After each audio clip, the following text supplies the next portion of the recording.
اخي سيد الرئيس، انا مش مواطن تونسي، عندي الحق نعيش. انا في مواجهة نخاف بعد ما روحي ماشي بيت بالك مش راجع، تشوف في نهار جديد وانا في نهاري مش طالع.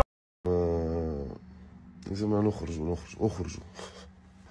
والله اخرجوا. يقلب عليك يا ودي، يقول لك ايه، قولوا اقعد انت، اللي جاي يحكي لك حكايه قولوا اقعد انت واخدم انت وهكا. بطبيعتنا نحن كي نخرجوا تو يوليو فما برشا خدم، فهمت، تتفرهد البلاد ونحن نتفرهد وكل شيء. عشيت سردينه معني مسني بيه برا هذاك على الاخر بالحق. جات بريود ما عنديش فلوس، عشيت سردينه بالحق، خبز وسردينه.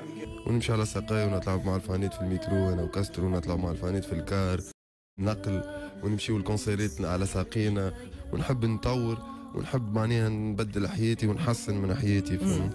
اي ما ماكش نخدم انا حليلي، ماكش بابلو اسكوبار، وماكش زاد وليت لاباس عليك بالموسيقى. نعيش بالكدا الحمد لله، عندك حاجه بالساهل. دونك هذاك علاش نقول لك طريقي بكل وحفر وشوك.